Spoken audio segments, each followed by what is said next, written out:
This is Ayushu Vats and welcome to our channel Ayurveda Chikitsa Param धर्मा। आज की जो ये वीडियो है इसमें हम असरिक दर के बारे में पढ़ेंगे और उसको थ्योरी पेपर के अकॉर्डिंग और पीजी पॉइंट ऑफ व्यू से दोनों से फटाफट देखेंगे। ठीक है, तो चलिए शुरू करते हैं हमारी वीडियो को।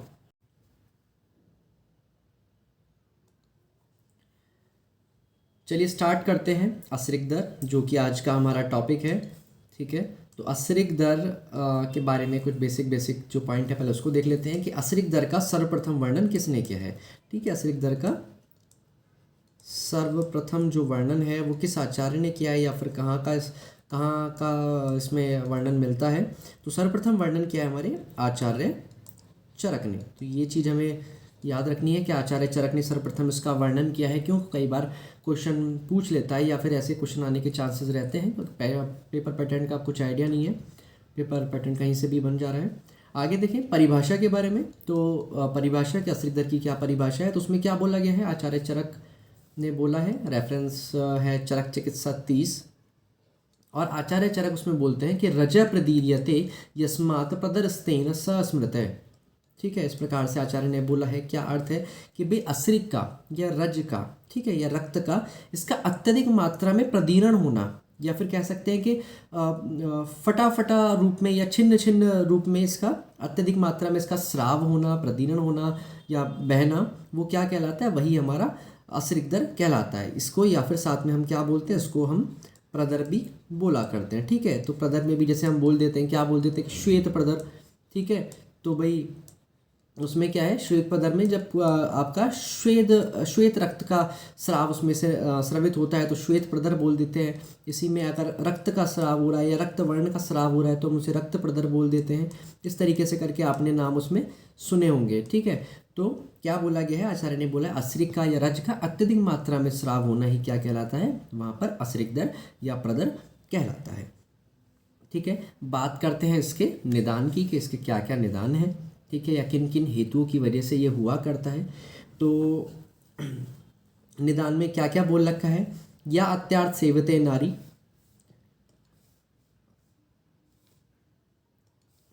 या अत्यार्थ सेवते नारी लवण अम्ल गुरुणी च कटु अन्यतः विदेहिनी स्निग्धानी पिशितानी च ग्राम्य औदक, और यहाँ पर हमारे मध्य। तो यहाँ पर आप देखेंगे तो हमारे जो द्रव्य हैं वो कौन कौन से द्रव्य हैं, आप इसको एक बार ये देख लीजिए कि अत्यार्थ सेवन नारी जो है वो अत्यधिक सेवन करती है किन किन चीज़ों का, लवण अम्ल। ठीक है, तो ये हमारे कैसे होते हैं, पित्त वर्धक हुआ करते हैं, गुरु नीचे।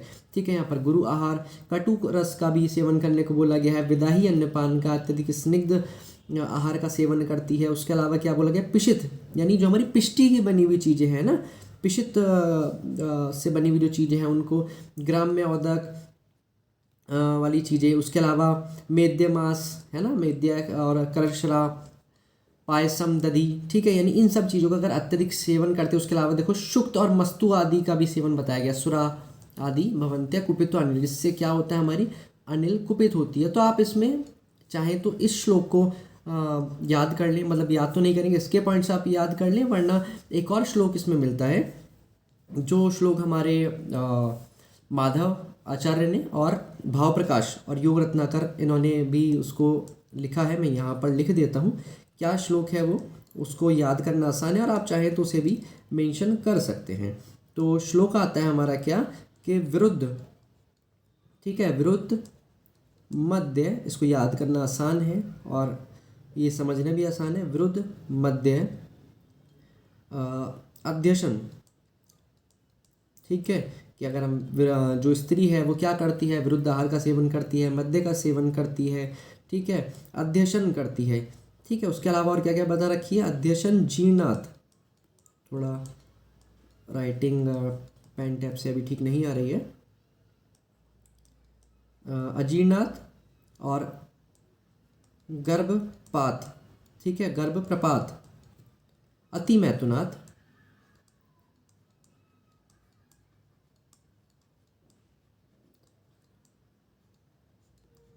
अति मैथुनात। तो विरुद्ध मध्य अध्यशन अजीर्णात गर्भ प्रपात अति मैथुनात और यान।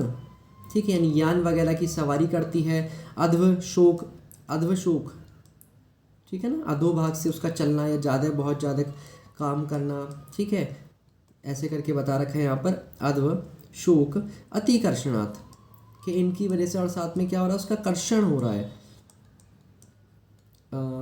अतिकर्षणात्।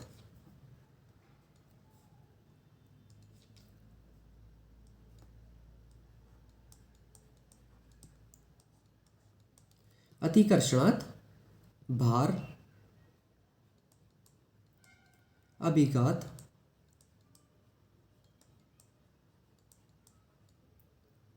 भार अभिघात शयनात् दिवाचय। बस ये लिख लिया है, इसको मैं समझा देता हूँ फिर। शयनात् दिवाचय, ठीक है। रेफरेंस इसमें आप माधवाचार्य का रेफरेंस लिख सकते हैं। तो यहाँ पर क्या बोला गया, यहाँ पर देखिए, विरुद्ध विरुद्ध मद्य, यानी विरुद्ध आहार का सेवन करना, मद्य का सेवन करना, अध्यशन अजीर्णात यानी अजीर्ण करना, गर्भप्रपात, उसके अलावा आप देखो इसमें अति मैथुनात, यान, अध्वशोक, यानी अगर ये सारी चीज़ों को वो करती है, साथ में देखो दिवा स्वप्न भी बोल रखा है, उसको अभिघातज कंडीशन में भी ये हो सकता है, अत्यधिक भार उठाने की वजह से भी हो सकता है, ठीक है। तो इन चीज़ों का अगर वो सेवन करती है तो उसकी क्या हो जाएगा, इन सब चीज़ों से उसकी जो वात होगा, है ना, वात दोष कुपित हो जाएगा, और वात दोष कुपित होकर फिर आगे वो संपाप्ति को स्टार्ट कर सकता है, ठीक है। तो ये हमारे निदान बता रखे हैं किस चीज़ के, ये असिरिक दर के निदान बता रखे हैं। आप चाहें तो इस वाले को याद कर सकते हैं, इसमें जो पॉइंट्स हैं, या फिर आप इस वाले श्लोक के पॉइंट्स को भी याद कर सकते हैं। विरुद्ध मध्य अध्यशन अजीर्णात गर्भप्रपात अतिमैथुनात् यान अध्वशोक अतिकर्षणात् भार अभिघात शयनात् दिवाचय, ठीक है। यही माधव नितान ने बता रखा है, यही भावप्रकाश आचार्य ने भी बता रखा है। बात करते हैं इसके सामान्य लक्षण की, कि इसमें सामान्य लक्षण एक्चुअल में क्या क्या आया करते हैं। तो सामान्य लक्षण में सबसे पहला जो पॉइंट है वो क्या आता है हमारा, सामान्य लक्षण में सबसे पहला पॉइंट, या उससे पूर्व में यहाँ पर एक संप्राप्ति अगर आप चाहें तो मैं बता सकता हूँ। संप्राप्ति में क्या है, जैसे क्या करा, निदान का सेवन करा, निदान सेवन की बात से क्या होगा, हमने अभी देखा कि उसके वात कुपित होगा, ठीक है। और ये जो कुपित वात है, वात का प्रकोप होगा, और जो प्रकोपित वात है क्या करेगा, ये रक्त की दुष्टि करेगा, ठीक है। रक्त की दुष्टि करी इसने, और रक्त की दुष्टि करने के बाद में जो रक्त का प्रमाण है, ठीक है, ये रक्त के प्रमाण में वृद्धि करेगा, ठीक है। क्योंकि सारी चीज़ें आप देखोगे उसमें कैसी थी, अम्ल था, शुक्त, ये सारी चीज़ें क्या होती हैं, पित्त को वर्धन करने वाली होती हैं रक्त का, तो इसमें वृद्धि करना स्टार्ट कर देगा, और उसके वृद्धि के कारण फिर ये क्या होगा, ये हमारे जो गर्भाशयगत जो हमारी सिराएं होती हैं ना, उन सिराओं में ये जाके आश्रय ले लेंगी। गर्भाशयगत जो हमारी सिराएं हैं, उन सिराओं में आश्रय होगा, इनका आश्रित हो जाएंगे, सिरा में आश्रय, ठीक है। और वहाँ पर आश्रय लेने के पश्चात में, वहाँ पे आश्रय लेने के बाद में जो रज की मात्रा होगी, ठीक है, जो रज, भाई रज का श्रवण होता है वहाँ से, तो रज की जो मात्रा है उसका प्रमाण में भी ये क्या कर देंगे, उसकी मात्रा में भी ये वृद्धि कर देंगे, ठीक है। और रज की मात्रा में वृद्धि करने के बाद में वहाँ से उसका स्राव होना स्टार्ट हो जाएगा, और अगर नॉर्मल स्राव होता है तो उसमें कोई प्रॉब्लम नहीं है, लेकिन अगर वहीं अत्यधिक मात्रा में स्राव होता है तो यहाँ पर क्या आएगा, अति मात्रा में अगर स्राव होता है या अति स्राव होता है तो वो हमारी किसकी संप्राप्ति बनती है, फिर वो वहाँ पर कहलाता है हमारा क्या, असिरिक दर, ठीक है। वो फिर वहाँ पे असिरिक दर वाली संप्राप्ति चला करती है। तो इस तरीके से सामान्य संप्राप्ति यहाँ पर बता रखी है, ठीक है। सामान्य लक्षणों की तरफ बात करें कि सामान्य लक्षण क्या क्या है, तो उसमें हमारे आचार्य ने बोला गया है, क्या बोला है आचार्य ने, कि भाई अत्यधिक प्रवृत्ति होना। सबसे पहले क्या है, प्रवृत्तन, कि उसकी जो प्रवृत्ति होगी वो अत्यधिक मात्रा में होगी, ऐसा करके वहाँ पर आचार्य ने बता रखा है। साथ में और क्या क्या बोल रखा है, अन्यद रक्त लक्षणाद, बाकी जो रक्त वाले लक्षण हैं, मिले जुले लक्षण हैं, वो सारे यहाँ पर मिला करते हैं, ठीक है। तो पहली चीज़ क्या है कि रक्त, रज का स्राव काल में रक्त की अत्यधिक प्रवृत्ति होती है इसमें।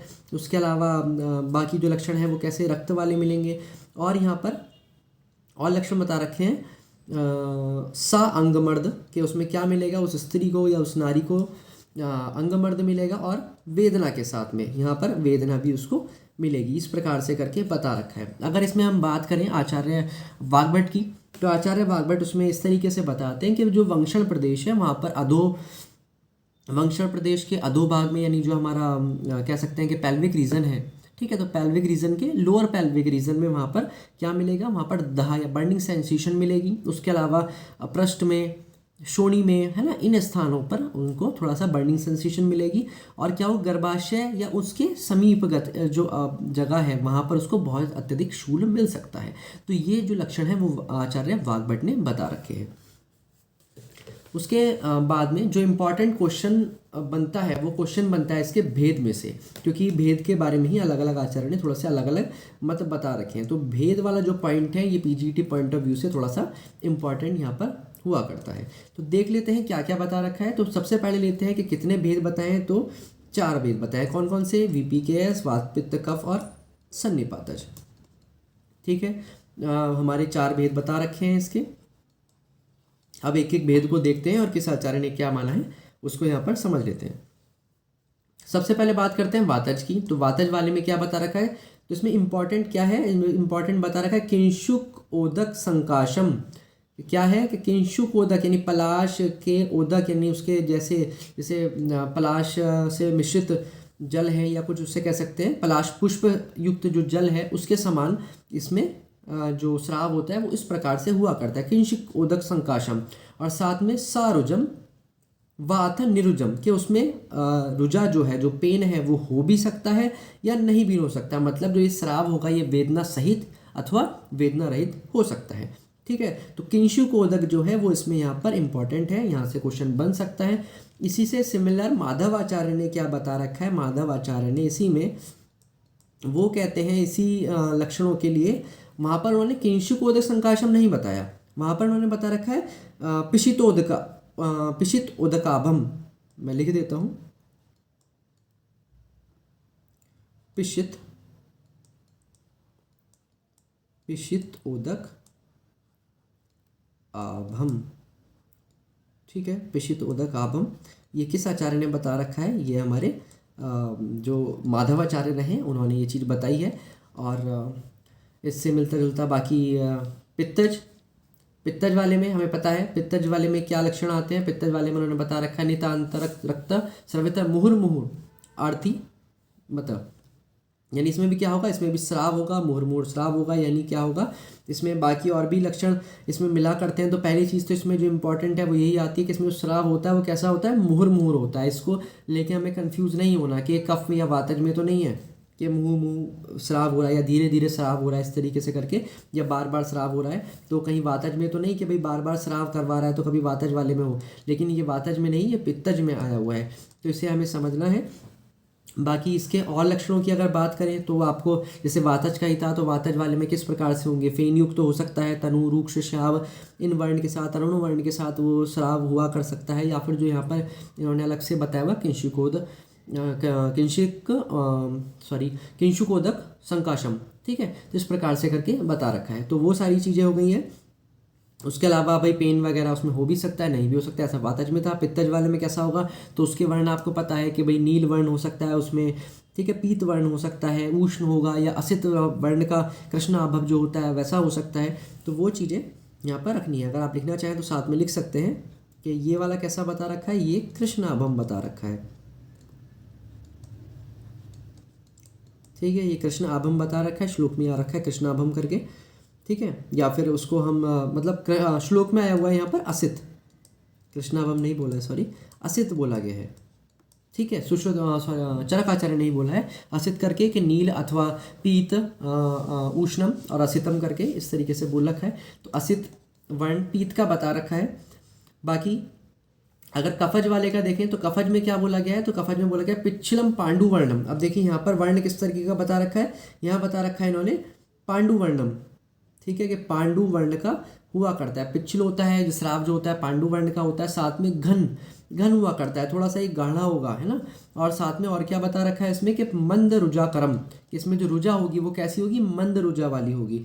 ठीक है, तो इसी में आचार्य जो हमारे माधव रहे हैं उन्होंने इसमें भी अपने पॉइंट रखा है। और माधवाचार्य वहाँ पर क्या बोलते हैं, माधवाचार्य इस प्रकार से, या हमारे भाव प्रकाश आचार्य, उन्होंने कफ वाले के लिए क्या बोला है, मैं यहाँ लिख देता हूँ। इस वाले के लिए आचार्य क्या बोलते हैं कि पुलाकतोयम प्रतिमम, ठीक है।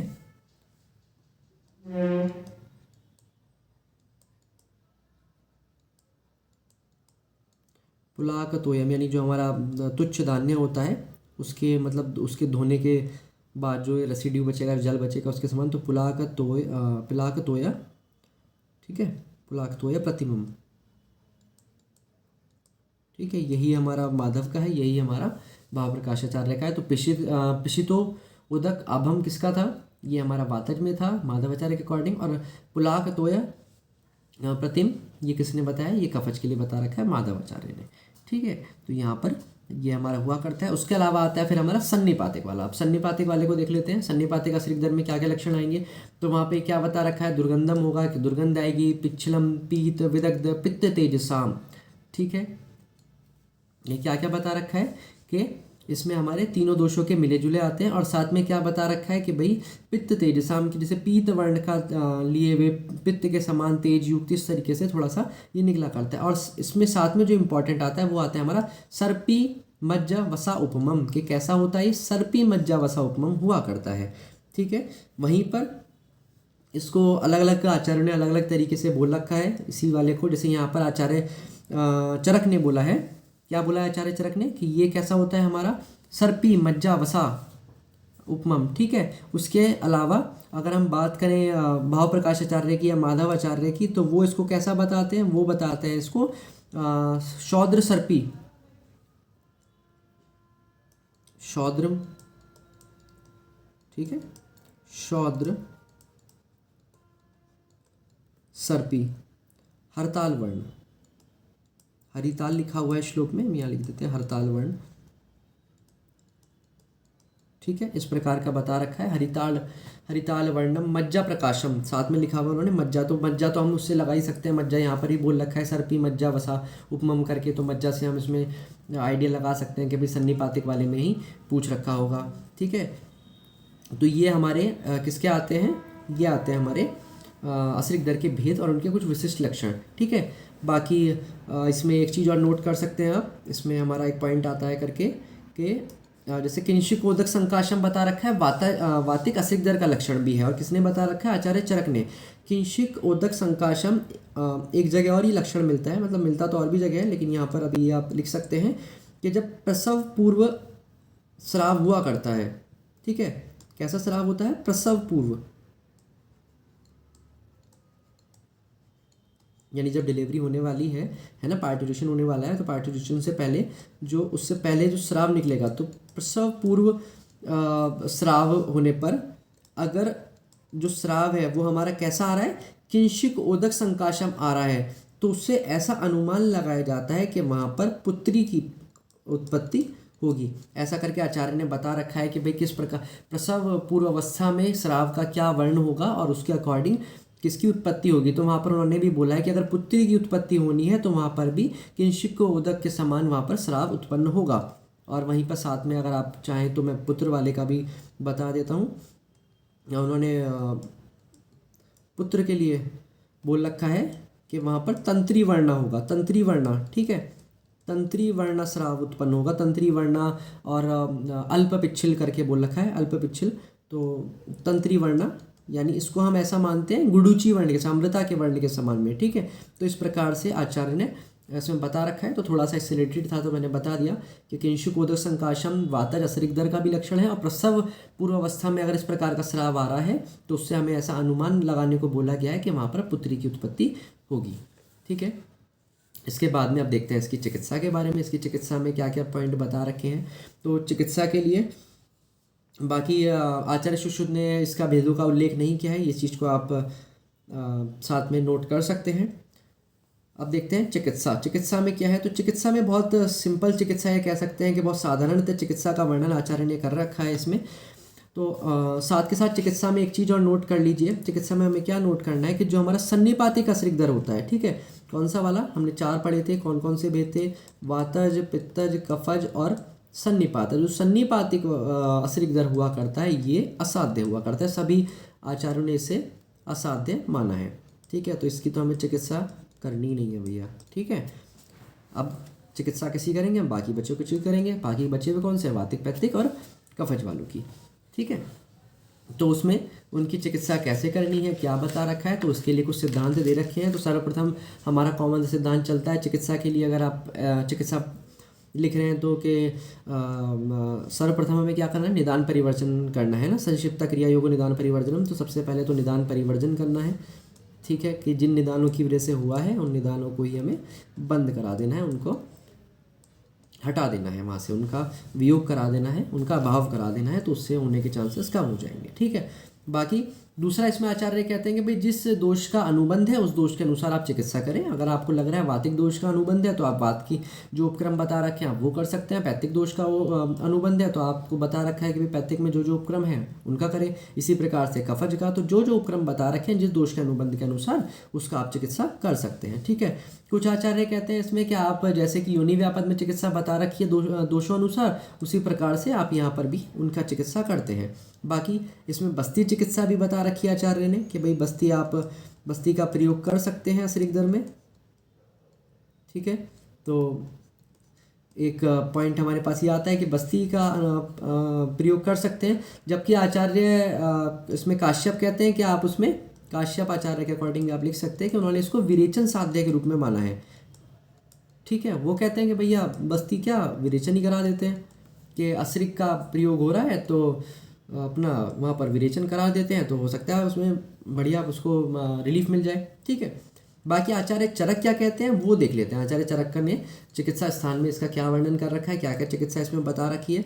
तो आचार्य जो हमारे चरक हैं वो कहते हैं क्या, रक्त्यो अन्याम स्रग वर्ण्य अनुबंध समीक्ष्य च ततो कुर्यात यथा दोषम रक्त स्थापनम औषधम। ठीक है, तो पहली चीज़ तो हमें मिल गई, क्या मिल गई कि हमें रक्त स्थापन वाला कर्म करना है।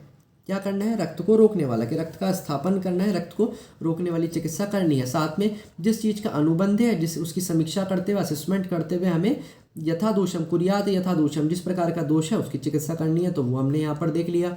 ठीक है, रक्त का स्तंभन करने वाली चिकित्सा करनी है। साथ में क्या बोले गए, रक्त अतिसाराणाम, कि भाई जैसी चिकित्सा आपको रक्त अतिसार में बता रखी है उस प्रकार की चिकित्सा आप इसमें कर सकते हैं।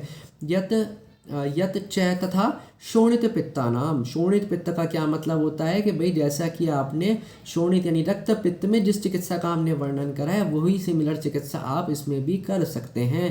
साथ में उन्होंने क्या बोला, रक्त अर्शाम च यत प्रोक्तम, कि जैसा कि रक्त अर्श में चिकित्सा होती है उस प्रकार की चिकित्सा भी आप इसमें कर सकते हैं। ठीक है, तो आचार्य चरक ने क्या बोला है कि भाई आप इसमें रक्त अतिसारवत, रक्त पित्तवत, रक्तार्शवत चिकित्सा आप इसमें कर सकते हैं।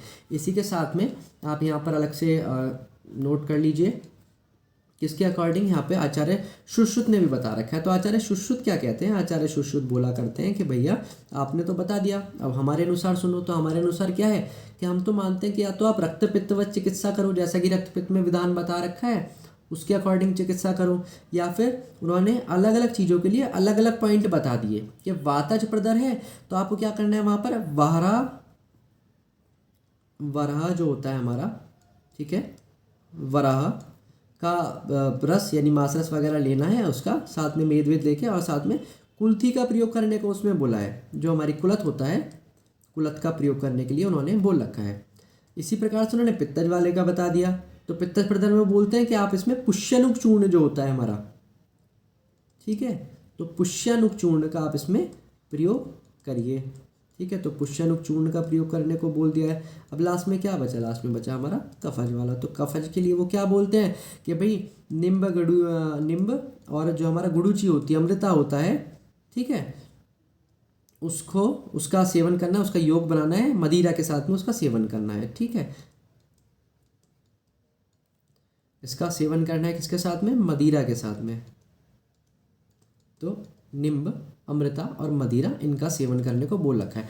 तो उन्होंने ये हमारा किसके अकॉर्डिंग बता दिया, ये सारा का सारा हमारा बता दिया है। फिर सुश्रुताचार्य वातज पैतृक कफन यानी दोष अनुसार। ठीक है, बाकी इसमें कुछ उपद्रव भी हुआ करते हैं। उपद्रव स्वरूप आप याद रख सकते हैं, दौर्बल्य, भ्रम, मूर्छा, ठीक है, दहा, प्रलाप, पांडुता हो सकती है, तंद्रा हो सकती है, ठीक है, और वात की या जो अन्य वातक रोग हैं उसकी होने की उत्पत्ति हो सकती है। आप वो कैसे हो सकते हैं, आप खुद सोचो कि रक्त का निस्सरण बार बार हो रहा है बॉडी से, तो वहाँ पर क्या होगा, वहाँ अवकाश युक्त स्थान बचेगा, वहाँ पर आकाश खाली स्थान बचेगा, और जहाँ पर खाली स्थान होता है वहाँ पर फिर क्या होगा, बॉडी से कोई चीज़ निकलेगी तो वहाँ स्पेस बनेगा, उस स्पेस में वात ही सबसे पहले इजीली पहुँचती है, तो वहाँ पर वात पहुँच जाएगी और वहाँ पर वो अपनी कोई भी संप्राप्ति प्ले करके और वहाँ पर वातिक रोग क्रिएट कर सकती है। ठीक है, क्योंकि क्षय गुण्य होगा और वात ही चलायमान है, चल गुण युक्त है, सर्वप्रथम वहाँ पहुँचकर वो वातिक व्याधि उत्पन्न कर सकती है। ठीक है, बाकी दुर्बलता होगी, बॉडी से इतना अमाउंट में फ्लूइड निकल रहा है, रज की प्रवृत्ति हो रही है, ठीक है, तो दौर्बल्यता होगा, भ्रम हो सकता है, मूर्छा हो सकता है। तो वही चीज़ें इसके क्या क्या बता रखे हैं, इसके उपद्रव स्वरूप बता रखे हैं। तो इसके साथ जो ये हमारा टॉपिक था अश्रिक दर वो यहाँ पर कंप्लीट होता है। इसके अलावा इसमें छोटे छोटे पॉइंट्स और आते हैं, लाइक जैसे बाह्य रूप से हम उसमें कौन कौन सी मेडिसिन यूज़ कर सकते हैं, अभ्यंतर रूप से कौन कौन सी यूज़ कर सकते हैं। तो अगर आप चाहें तो मैं एक दो मेडिसिन के यहाँ पर लिख देता हूँ, यहाँ स्पेस है, जैसे कि हम इसमें प्रदर रिपूरस प्रयोग कर सकते हैं। ठीक है, अगर आपको मेंशन करना है तो प्रदर रिपूरस का कर सकते हैं। उसके अलावा बोल परपटी का या बोल बदरस का भी इसमें बहुत अच्छा प्रयोग होता है, बोल परपटी। ठीक है, बोल परपटी का प्रयोग इसमें होता है। उसके अलावा आप इसमें जो हमारा गोक्षुरादि गुगलू है, या फिर सबसे कॉमन हम लोग इसमें साथ में चलाते हैं चंद्र प्रभावटी।